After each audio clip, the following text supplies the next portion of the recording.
అమరావతిలో టీటీడీ ఆలయ విస్తరణకు భూమి పూజ కార్యక్రమం జరుగుతుంది. సీఎం చంద్రబాబు హాజరై భూమి పూజ చేస్తున్నారు. ఇప్పుడు ఆ లైవ్ లో చూద్దాం. అందరి తరపున వారికి ఇదే మా హృదయపూర్వక స్వాగతం, శుభ స్వాగతం. వేద పండితులు వెంకటేశ్వర నామ తిలకం చేస్తున్నారు మన రాష్ట్ర ముఖ్యమంత్రి వర్యులు నారా చంద్రబాబు నాయుడు గారికి.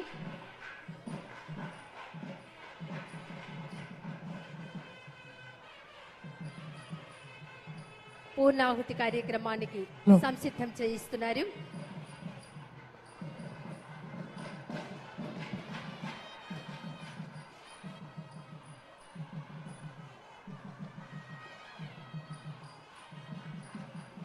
పూర్ణాహుతి కార్యక్రమంలో వారు ఆ ద్రవ్యం స్పర్శనం చేశారు.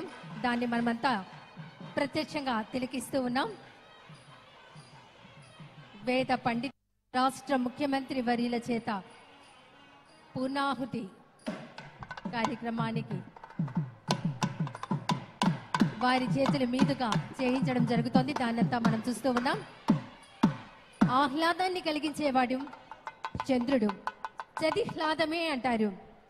మరి మన రాష్ట్రాన్ని, రాష్ట్ర ప్రజలందరినీ ఆహ్లాదభరితం చేసేవారే మన రాష్ట్ర ముఖ్యమంత్రి వర్యులు నారా చంద్రబాబు నాయుడు గారు. ఈనాటి దేవతల రాజధాని అయిన అమరావతిలో వెంకటాయపాలెంలో ఉన్న శ్రీ వెంకటేశ్వర స్వామి దేవాలయానికి ద్వితీయ మహాప్రాకారం చతుర్ద్వార గోపురములతో నిర్మాణం చేయుటకు ఆద్యష్టగా శిలాన్యాసం శంకుస్థాపన కార్యక్రమంలో పూర్ణాహుతి కార్యక్రమం మనమంతా వీక్షిస్తూ ఉన్నాం.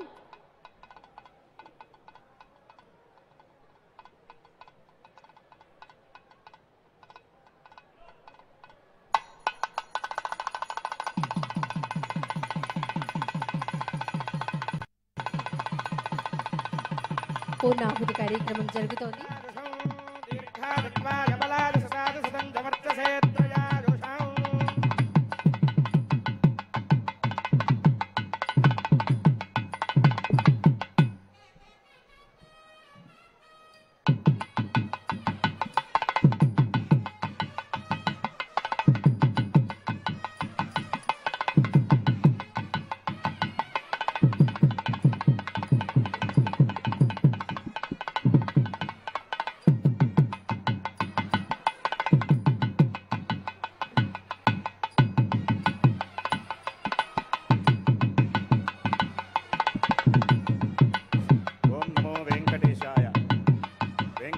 సమం స్థానం బ్రహ్మాండే నాస్తి కించన వెంకటేశ సమోదేవో నభూతో నభవిష్యతి.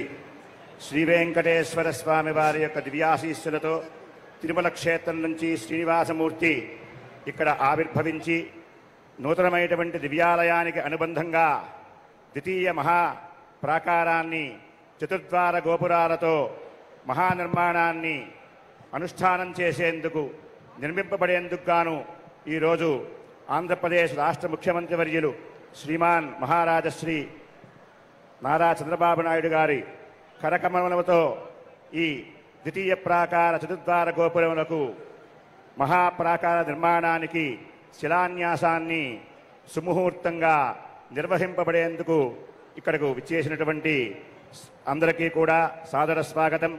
శ్రీమాన్ నారా చంద్రబాబు నాయుడు గారి యొక్క మహానిర్మాణానికి ఆయన యొక్క సంకల్పం అత్యంతమైనటువంటి సిద్ధ సంకల్పులు వారు అని చెప్పడానికి ఈ ద్వితీయ ప్రాకార శిలాన్యాసమే అత్యంత గొప్పదైనటువంటి తార్కాణం. ఆనాడు 2019లో భూపరీక్ష నిమిత్తంగా ఈ ఆలయాన్ని నిర్మించడానికి గాను అనేకమైనటువంటి శాస్త్ర రహస్యాలన్నీ కూడా తెలుసుకుని ఇక్కడ ఆలయాన్ని నిర్మింపజేయాలని చెప్పి ఈ అమరావతిని అత్యంత వైభవంగా నిర్మాణం చేసేందుకు మున్ముందుగా శ్రీవైఖానస భగవత్ శాస్త్రాన్ని అనుసరించి ఆలయ నిర్మాణాన్ని సంకల్పం చేసి ఈనాడు ద్వితీయ రాజగోపుర నిర్మాణానికి మహాప్రాకార నిర్మాణానికి శిలాన్యాసం చేసేందుకు విచ్చేసినటువంటి శ్రీమాన్ ముఖ్యమంత్రి వర్యులు ఈ యొక్క మహాప్రాకార నిర్మాణ విషయంగా అందరినీ కూడా రాష్ట్ర ప్రజానీకాన్ని అందరినీ కూడా ఉద్దేశించి ఆలయానికి విచ్చేసినటువంటి భక్తులందరినీ కూడా ఉద్దేశించి వారిని ప్రసంగం చేయవలసిందిగా తిరుమల తిరుపతి దేవస్థానం తరఫున శ్రీకార్యనిర్వహణాధికారి వారు పాలక మండలి అధ్యక్షుల వారి తరఫున సంప్రార్థిస్తూ ఉన్నాం. ఓం నమో వెంకట. ప్రగతికి బాటలు వేసిన శిల్పి, అభివృద్ధి వారి గురి. చీకట్లో దీపశిఖ, సమస్యల్లో దారిదీపం, రాష్ట్రానికి నడిచే చేయి, నమ్మకానికి నిలువెత్తు బలం, నదిలా ప్రవహించే నిబద్ధత, పర్వతంలా నిలిచే పట్టుదల. వారే మన రాష్ట్ర ముఖ్యమంత్రి వర్యులు గౌరవనీయులు శ్రీ నారా చంద్రబాబు నాయుడు గారు. ఈనాటి శ్రీ వెంకటేశ్వర స్వామి దేవాలయానికి ద్వితీయ మహాప్రాకారం చతుర్ద్వార గోపుర నిర్మాణం చేయుటకు ఆత్మిష్టగా శిలాన్యాసం శంకుస్థాపన కార్యక్రమానికి విచ్చేసిన సందర్భంగా భక్త జనులను ఉద్దేశించి వారి సందేశం అందించవలసిందిగా మనఃపూర్వకంగా కోరుకుంటున్నాం.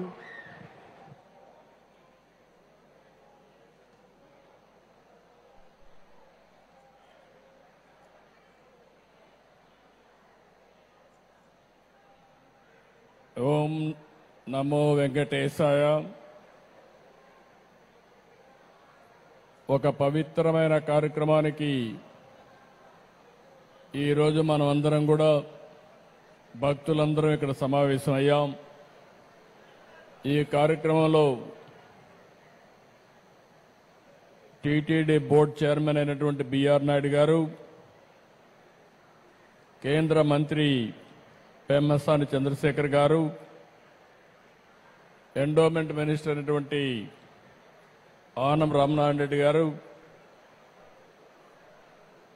గౌరవనీయులు శాసనసభ్యులు శ్రవణ్ కుమార్ గారు, మున్సిపల్ అడ్మినిస్ట్రేషన్ మినిస్టర్ నుండి నారాయణ గారు, సహచర మంత్రివర్గ సభ్యులు, టీటీడీ పాలక మండలి సభ్యులు, అధికారులు, పండితులకు అందరికీ కూడా, పూజారులకు అందరికీ నా నమస్కారాలు. ఈరోజు మనందరం ఒకసారి ఆలోచిస్తే ఒక పవిత్రమైన దేవాలయం వెంకటేశ్వర స్వామి దేవాలయాన్ని మనం ఇక్కడ నిర్మాణం చేసుకోవాలని ఒక సంకల్పాన్ని చేశాం. కలియుగ దైవం అమరావతి, దేవతల రాజధాని అమరావతి అయితే మన రాజధాని అమరావతి. అంటే ఈ రెండు కూడా ఏ విధంగా సింక్రనైజ్ అయ్యాయని ఆలోచిస్తే, ఇంకొక పక్కన మన రాష్ట్రంలో కలియుగ దేవుడు వెంకటేశ్వర స్వామి ఇక్కడ ఈ యుగంలో అవతరించారు. ఇది ఒక ఆలోచన. ఈరోజు మీరు చూస్తే 2019లో ఆలయాన్ని నిర్మించాలని ఒక సంకల్పం చేసి పేరు పెట్టినప్పుడే వెంకటేశ్వర స్వామి కూడా నాకు ఆ సంకల్పాన్ని ఇచ్చాడు, అమరావతి పేరు పెట్టాలని. అందుకే పేరు పెట్టాం. అదే సమయంలో నేను ఒకటే ఆలోచించాను, ఈ సందర్భంగా ఒక్కసారి ఈ ప్రాంత రైతుల్ని పూర్తిగా మనస్ఫూర్తిగా మరొక్కసారి ఈ సన్నిధిలో వారందరికీ ధన్యవాదాలు, కృతజ్ఞతలు, అభినందనలు తెలియజేస్తున్నాను. ఎప్పుడైనా ఒక పవిత్రమైన కార్యక్రమాన్ని సంకల్పిస్తే ఆ పవిత్రమైన సంకల్పానికి కూడా ప్రజలు సహకరించాలి. ఇక్కడుండే రైతాంగం సహకరించి 29,000 మంది రైతులు 33,000 ఎకరాల భూమి స్వచ్ఛందంగా, మీరిప్పుడు డబ్బులు లేవు కాబట్టి ఒక కొత్త విధానం ల్యాండ్ పూలింగ్లో మేమిస్తామని చెప్పిన రైతాంగాన్ని మరొక్కసారి అభినందిస్తున్నా, ధన్యవాదాలు తెలియజేస్తున్నాను. దానిపైనే ఆ సంకల్పం కూడా మీ అందరిలో వెంకటేశ్వర స్వామి కల్పించాడని నేను మనస్ఫూర్తిగా నమ్ముతున్నాను. 25 ఎకరాల భూమి, పవిత్రమైన ప్రదేశం, కృష్ణా నది ఒడ్డున వెంకటేశ్వర స్వామి దేవాలయం. ఇది ఒకసారి గుర్తు చేసుకుంటే అదే మనకు ఒక శక్తినిస్తుంది. అందుకే ఈ అమరావతిని కూడా ఒక్కసారి నేను గుర్తు చేస్తున్నాను. ఇది ఏ మాత్రం మీకు ఎవ్వరు కూడా అనుమానం అవసరం లేదు. దేవతల రాజధాని అమరావతి ఏ విధంగా ఉంటుందో ఆ నమూనాగా మన అమరావతి ఉండాలని వెంకటేశ్వర స్వామి వారిని కోరుతున్నా. నాకు ఒక నమ్మకం ఉంది. 2003 నేను ఆ రోజు మీరు చూస్తే ప్రాణదానం సిమ్స్ లో ప్రారంభించాను. ఎన్టీ రామారావు గారు ప్రారంభించిన కార్యక్రమం అన్నదానం 83లో ప్రారంభిస్తే నేను 2003లో ప్రాణదానాన్ని ప్రారంభించి బ్రహ్మోత్సవాల సందర్భంగా దేవునికి ప్రభుత్వ లాంఛనాలు సమర్పించే సందర్భంలో 23 క్లేమోర్ మైన్స్ నా మీద బ్లాస్ట్ చేస్తే సాక్షాత్ వెంకటేశ్వర స్వామి నాకు ప్రాణభిక్ష పెట్టాడు తప్ప ఇంకోటి కాదని చెప్పి విజ్ఞప్తి చేస్తున్నా. అది వెంకటేశ్వర స్వామి మహిమ. నేను చిన్నప్పుడు కూడా మా కుటుంబం కానీ చిన్నప్పటి నుంచి మా ఇంటి దైవం వెంకటేశ్వర స్వామి. మా ఇంటి నుంచి చూస్తే మంగాపురం నుంచి ఆ సైడ్ చూస్తే వెంకటేశ్వర స్వామి నామాలు కనపడొస్తాయి. ఆయన్ని చూస్తూ బతికాం. ఆయన పాద పద్మాల చింతన అనునిత్యం తరించాం, ముందుకెళ్ళాం. అందుకే నేను ఎప్పుడు కూడా వెంకటేశ్వర స్వామికి గాని అప్రతిష్ట పాలొచ్చే ఏ పని చెయ్యను, ఎవరిని చెయ్యనియనని మరొక్కసారి మీ అందరికీ విజ్ఞప్తి చేస్తున్నా. కలియుగ దేవుడు అనుకున్నప్పుడు, ఆ దేవుడి సన్నిధిలో మనం ఉన్నప్పుడు ఒక పవిత్రత ఉండాలి, ఒక పరిశుభ్రత ఉండాలి, స్వచ్ఛమైన ఆలోచనలు ఉండాలి. అప్పుడే దేవుడికి నిజమైనటువంటి భక్తితో మనం పనిచేసే పరిస్థితి వస్తుందని చెప్పి కూడా నేను మీకు తెలియజేస్తున్నా. అందుకే మీరందరూ ఒక్కసారి ఆలోచిస్తే, నేను ఎప్పుడు పోయినా వెంకటేశ్వర స్వామి దగ్గరికి పోతే ఎప్పుడు కూడా క్యూలోనే పోతాను. ఎప్పుడు కూడా నేను ముఖ్యమంత్రిగా అక్కడ వెళ్ళను, ఒక భక్తుడిగా వెళతాను, ఒక భక్తి భావంతో వెళ్తాను. వెళ్ళినప్పుడు అక్కడ సామాన్య భక్తుడిగానే ఉండాలి తప్ప ఒక ముఖ్యమంత్రిగా పెత్తందారిగానో లేకుంటే హోదాతో ఉండడం కరెక్ట్ కాదనేది నా భావన. నేను వెంకటేశ్వర స్వామిని చూశాను. కొంతమంది తప్పులు చేస్తారు. తప్పులు చేస్తే చాలాసార్లు చెప్పేవాళ్ళు.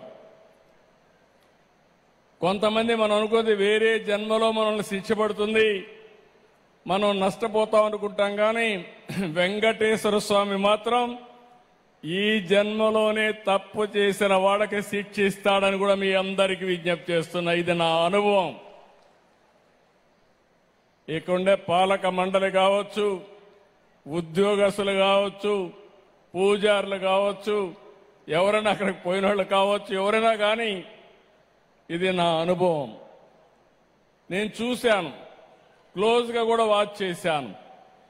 కానీ ఈరోజు అలాంటి సందర్భంలో మనం ఆలోచిస్తే ఆయన పవిత్రతను ఆయనే కాపాడుకుంటున్నాడు. ఈరోజు మీరు ఒక్కసారి ఇక్కడ చూస్తే పోయిన ప్రభుత్వం విధ్వంసం తప్ప ఏమి మంచి చేసిన సందర్భాలు లేవు. ఇక్కడ రైతాంగం మంచి చేసి మంచి సంకల్పంతో భూమి ఇస్తే 5 ఏళ్లు ఈ రైతుల్ని ఎంత వేధించాడో ప్రత్యక్షంగా మనం చూశాం. నరకాన్ని చూపించారు. కానీ ఎప్పుడూ దేవుడు ఉంటాడు. మీరు ఆ వెంకటేశ్వర స్వామిని నమ్ముకున్నారు.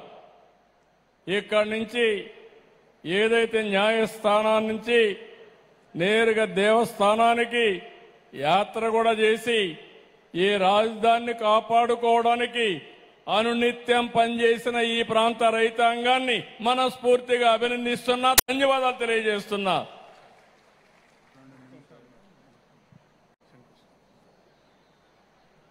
అదే మాదిరిగా ఈరోజు ఈ పవిత్రమైన దేవాలయాన్ని 260 కోట్ల రూపాయలతో దీన్ని పూర్తి చేస్తాం.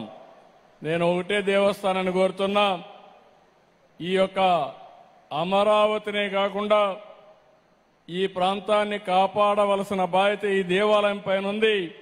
ఆ శక్తినివ్వాలి, ఎనర్జీనివ్వాలి. ఆ 260 కోట్ల రూపాయలు ఖర్చు పెట్టి తిరుపతి ఏ విధంగా అయితే ప్రాంగణం ఉంటుందో అదే విధంగా దీన్ని తయారు చేసే బాధ్యత, 2.5 సంవత్సరాల్లో పూర్తి చేసే బాధ్యత టీటీడీ తీసుకోవాల్సిందిగా మరొక్కసారి కోరుతున్నా. ఇంకో పక్కన ఈరోజు నేను ఒకటే ఆలోచించాను. ఎన్టీ రామారావు గారు ప్రారంభించింది అన్నదానం, నేను ప్రారంభించింది ప్రాణదానం, 3వది శ్రీవారి సేవకులు, 4వది దేవాలయాల నిర్మాణం. భక్తులు ముందుకు రావాలి. మీరు ఎంతో ఆస్తులు సంపాదిస్తారు కానీ మీ పిల్లలకిస్తే వాళ్ళు అనుభవిస్తారు, కొంతమంది పోగొట్టుకుంటారు. పవిత్రమైన కార్యక్రమాలు చేస్తే మంచి పని చేశామనే తృప్తి మీకుంటుంది. దానికి ముందుకు రావాల్సిందిగా మిమ్మల్ని కోరుకుంటూ ఈరోజు ఈ కార్యక్రమానికి వచ్చిన మిమ్మల్ని అందరినీ మనస్ఫూర్తిగా అభినందిస్తూ వెంకటేశ్వర స్వామి మనందరినీ కరుణించాల్సిందిగా, దీవించాల్సిందిగా, అల్టిమేట్ గా నా ఆలోచన ఒకటే, హెల్తీ, వెల్తీ, హ్యాపీ సొసైటీ. ఆరోగ్యం, సంపద, ఆనందం, ఈ 3 ప్రతి ఒక్కరికి ఇవ్వాల్సిందిగా వెంకటేశ్వర స్వామిని ప్రార్థిస్తూ మీ అందరి దగ్గర సెలవు తీసుకుంటున్నా. నమస్కారాలు. ఓం నమో వెంకటేశాయ. తిరుమల కల్తీ నెయ్యిపై టీటీడీ మాజీ చైర్మన్ వైవి సుబ్బారెడ్డి వివరణ ఇస్తున్నారు. లైవ్ లో చూద్దాం. Before 2014-19 they have deposited. Because we are not supposed to deposit that kind of huge amounts because it belongs to devotees' hard-earned money in a private bank. There are certain norms. I think not more than 10% you are not supposed to deposit. I don't know. During Chandrababu time, they were deposited 1,200 crores in Yes Bank, which is a private bank.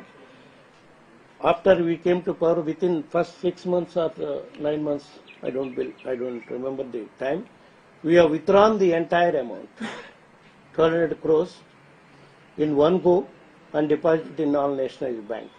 Surprisingly, immediately after the amount was withdrawn from S Bank, in next 2-3 months, you all know that S Bank was collapsed. Who is responsible for this? But we never politicized these issues all these days. This is all pertaining to TTD issue. Most painfully, in the recent January 2025, due to poor planning in Vaikunta Ekadashi token issues distribution, a tragic stampede happened and claimed the lives of almost 6 devotees. Yet the same government continues to lecture on sanctity and responsibility. These type of incident never happened in 2019 to 24. So, I strongly argue the government and the TTD administration and media houses to act responsibly, stop spreading unverified claims, release certified lab results if they have, refrain from playing with the emotions of devotees, and protect the dignity of Tirumala. Now I will complete Telugu quickly, then if you want any ask, you can ask it. ప్రపంచంలోని కోట్లాది మంది హిందువుల పుణ్యక్షేత్రం కలిగుంట వైకుంఠం శ్రీ వెంకటేశ్వర స్వామి ఆలయం వేదికగా ఇటీవల జరుగుతున్న రాజకీయాలు అత్యంత బాధాకరం.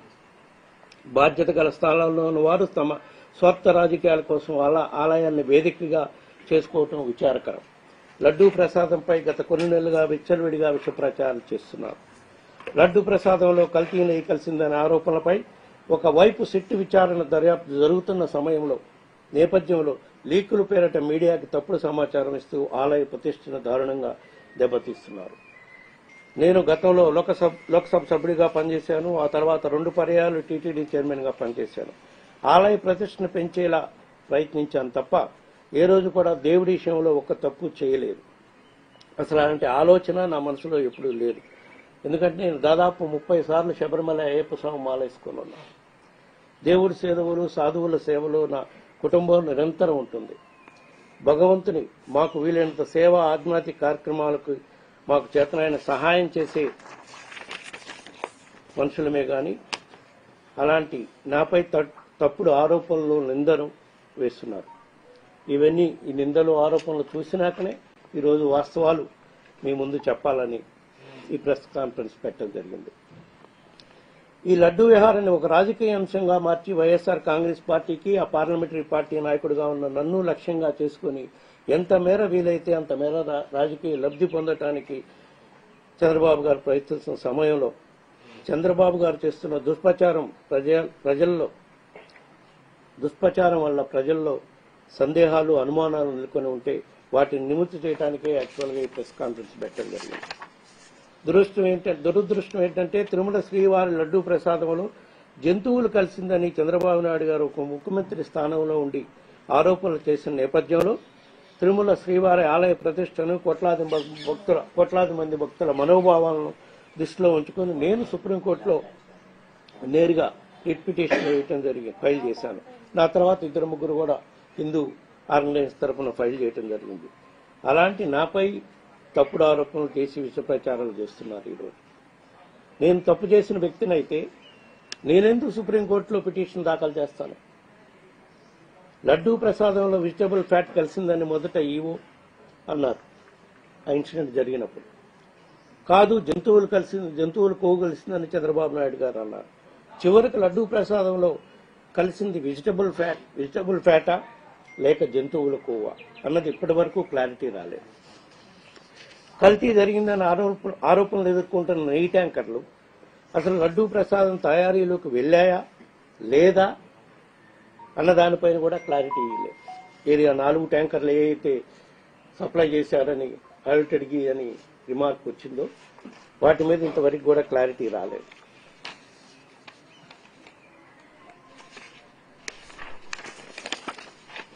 ఏ నెయ్యి ట్యాంకర్ అయినా లడ్డూ ప్రసాదం తయారీకి వెళ్లాలంటే ఖచ్చితంగా అక్కడ కొంత ప్రొసీజర్లు ఉంటాయి. ప్రొసీజర్ ప్రకారం ల్యాబ్లో పరీక్ష చేయాల్సి ఉంటుంది. స్టాండర్డ్ సరిగా లేకపోతే వెంటనే వాటిని వెనక్కి పంపే సాంప్రదాయం ఎప్పటి నుంచో నడుస్తుంది. అదేవిధంగా 2014 నుంచి 19 వరకు చంద్రబాబు గారి టైంలో కూడా కొన్ని ట్యాంకర్లు వెనక్కి పంపారు. మా పీరియడ్లో కూడా క్వాలిటీకి ప్రకారం లేని ట్యాంకర్లు మా పీరియడ్లో కూడా చాలాసార్లు ఆ విధంగా 14 సార్లు 15 సార్లు 2019 నుంచి 24 మధ్యలో కూడా కొన్ని ట్యాంకర్లు వెనకటం పంపడం జరిగింది. ఇన్ని ల్యాబ్ టెస్టులు ఉంటే మరి ల్యాబ్ టెస్టులు ఉండగా ఈ ల్యాబ్లో పరీక్షలు అవుతున్నప్పుడు కల్తీన ఏ రకంగా ప్రసాదం తయారీలోకి వెళ్ళగలుగుతుంది? పైగా కల్తీనయ్యి ఆరోపణలు ఉన్న ట్యాంకర్లు 2024 జూన్ జూలైలో వచ్చాయి. ఆ నెయ్యి లడ్డు ప్రసాదంలో కలిసిందని టీడీపీ ఆరోపణలు చేస్తుంది.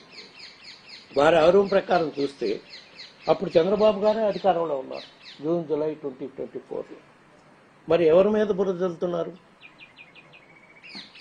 SIT charge sheet June July charge sheet ప్రకారం సిట్ వాళ్ళు ఇన్వెస్టిగేషన్ చేసేటప్పుడు ఫస్ట్ ఛార్జ్ షీట్ వాళ్ళు ఫైల్ చేయడం జరిగింది.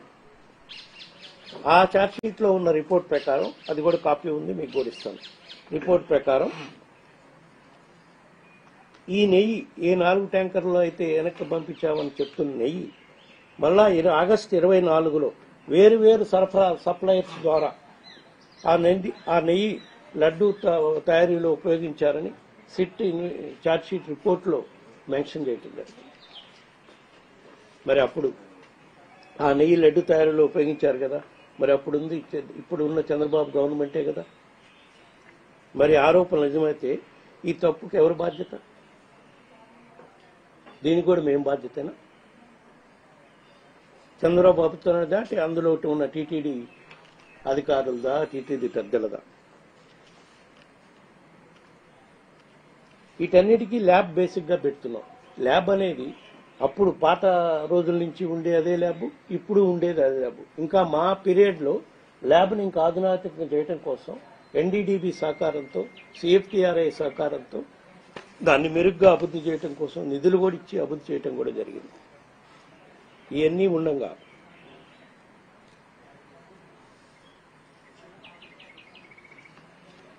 ఈ మధ్య పత్రికల్లో ఇతర మీడియా సంస్థల్లో 2019-24 మధ్య తయారైన లడ్డులన్నీ కూడా కల్తీ నెయ్యితోనే తయారు చేశారు.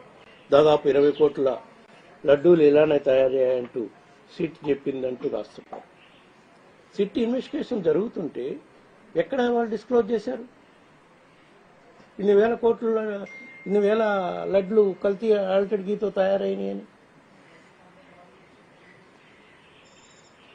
దేవుడి ప్రసాదం మీద నిందితుల రాజకీయాల కోసం ఇలా దిగజారిపోయే ఆరోపణలు చేస్తారా? మీడియా సంస్థలకు కూడా నియంత్రణ పాటించకపోవటం విచారకరం. తిరుమల క్షేత్రానికి నెయ్యి సరఫరాపై ప్రతి 6 నెలలకి టెండర్ ప్రక్రియ జరుగుతుంది.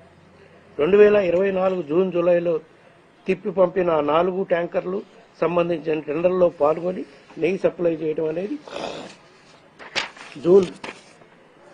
జూన్లో మొదలైంది.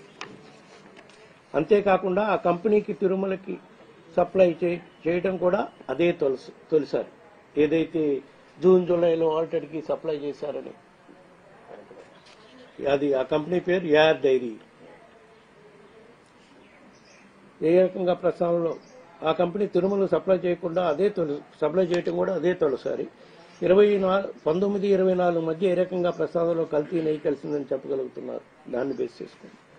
పైగా టీటీకి నెయ్యిని ఒకే సంస్థ నుంచి నెయ్యి సప్లై ఎప్పుడు చేయలేదు. ఎందుకంటే అంత క్వాంటిటీ ఒకే సంస్థ ఎప్పుడు సప్లై చేయలేదు కాబట్టి. కనీసం 3-4 సంస్థలు ఉంటాయి. మరి ఏ రకంగా ఇలాంటి తప్పుడు ప్రచారం చేయగలుగుతున్నారు? చంద్రబాబు హయాంలో కూడా నాణ్యత ప్రమాణాలు లేవని దాదాపు ఇందాక చెప్పాను మీకు. 15 సార్లు 18 సార్లు ట్యాంకర్లు వెనక పంపారు. అదేవిధంగా మా పీరియడ్లో కూడా కొన్నిసార్లు వెనక పంపడం జరిగింది. అలాగే ట్యాంకర్ను తిప్పి పంపాం మా పీరియడ్లో కూడా. నేరుగా ఒకసారి నాకు కంప్లైంట్ వస్తే పరీక్షలు చేయించి సంబంధిత కంపెనీని కూడా బ్లాక్ లిస్టులో పెట్టడం జరిగింది. అట్లాంటి ఉద్దేశాలకు పోవాలనుకుంటే కంపెనీని బ్లాక్ లిస్టులో ఎందుకు పెట్టాల్సిన అవసరం ఉంటుంది మాకు? మేము కిలో నెయ్యి 326 రూపాయలకే కొనుగోలు చేశాము. అందువల్లే కల్తీ నెయ్యి కావటం వల్ల ఇంత తక్కువ ధరకు వచ్చిందనే ఒక దుష్ప్రచారం కూడా జరుగుతుంది. వాస్తవం ఏమిటంటే లడ్డు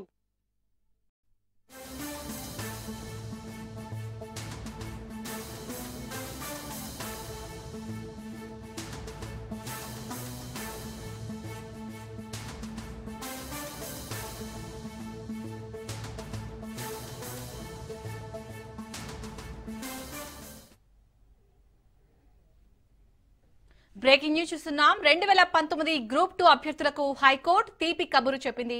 గ్రూప్ 2 పై తెలంగాణ హైకోర్టు కీలక తీర్పిచ్చింది. గతంలో సింగిల్ బెంచ్ తీర్పుని డివిజన్ బెంచ్ సస్పెండ్ చేసింది. తదుపరి విచారణ 6 వారాలకు వాయిదా వేసింది.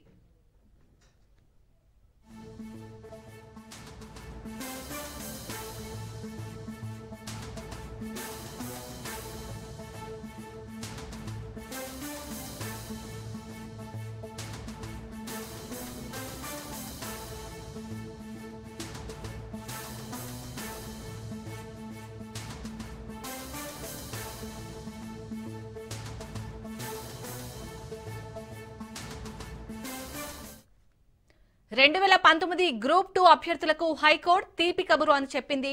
గ్రూప్ 2 పై తెలంగాణ హైకోర్టు కీలక తీర్పిచ్చింది. గతంలో సింగిల్ బెంచ్ తీర్పుని డివిజన్ బెంచ్ సస్పెండ్ చేసింది. తదుపరి విచారణ 6 వారాలకు వాయిదా వేసింది.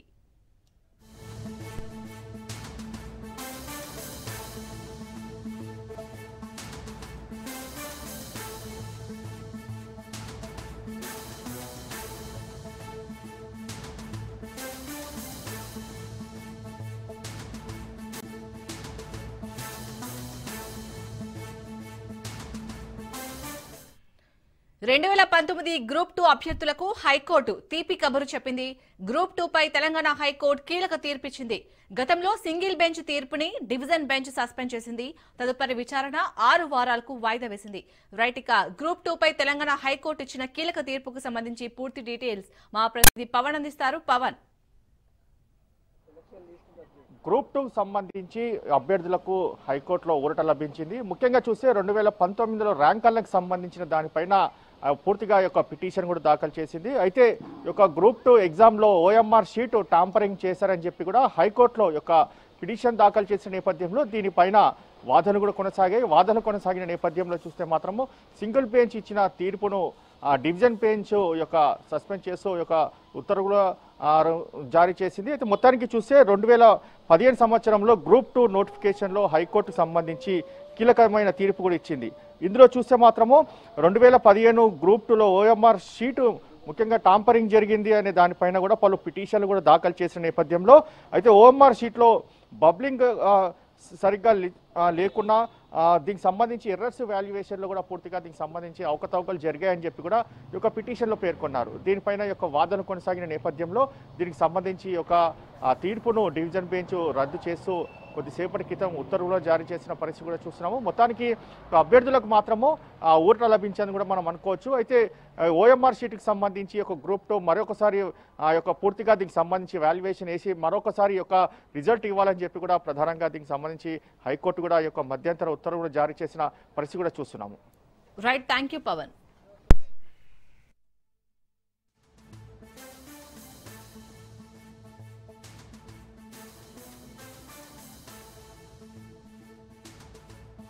తెలంగాణ భవన్లో మాజీ మంత్రి జగదీష్ రెడ్డి మాట్లాడుతున్నారు. లైవ్ లో చూద్దాం. ముఖ్యమంత్రి ఆఫీసు విండో నుంచి చూసినా కనబడుతుంది. బాలనగర్ జీడిమెట్ల నాచారం ఎందుకు ఇది 3 కోట్లకి 4 కోట్లకి ఎకరం ఇస్తావు? ఇంత అర్థం కాకుండా ఉంటారు అమాయకంగా ప్రజలు. 100 కోట్లు వచ్చేదాన్ని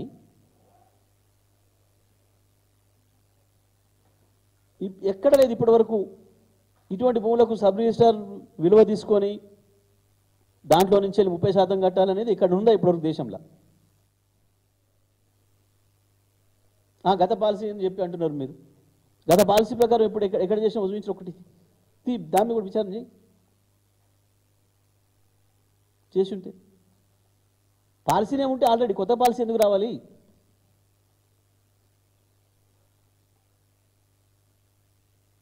దాన్ని ఇలా భుజాలు తడుకొని క్యాబినెట్ సబ్ కమిటీ చెప్పింది. ఏ కమిటీ చెప్పినా రేపు ఏ అధికారులు దీంట్లో భాగస్వాములైనా తప్పకుండా ఇబ్బందులు పడతారు. ఈ ఫైళ్ళ మీద ఎవరు సంతకాలు పెట్టినా తప్పకుండా అధికారులందరూ కూడా ఇబ్బంది పడతారు. ఇంత నేకెడ్గా ఇంత బహిరంగంగా బట్టలు విప్పేసినట్టు కనబడుతుంటే ఇంకా మేమేందో దానికి పాలసీ అంటాం, కమిటీ అంటాం, తప్పించుకుంటామని అనుకుంటున్నారు. తప్పించుకోలేరు.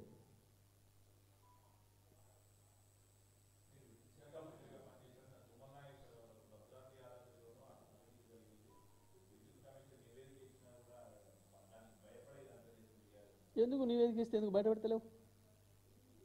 ఎందుకు దాచిపెట్టుకున్నావు? నివేదిక ఇస్తే పెట్టాలి కదా. పెట్టి వెంటనే కేసు పెట్టి మమ్మల్ని లోపల పంపాలి కదా. ఎందుకు ఆలస్యం చేస్తున్నావు? మా మీద ప్రేమ ఎక్కువైందా? ఇష్టం లేదా మమ్మల్ని లోపల పంపడం? పంపచ్చు కదా. అది తుమ్మల నాగేశ్వరరావు మాట్లాడిందా?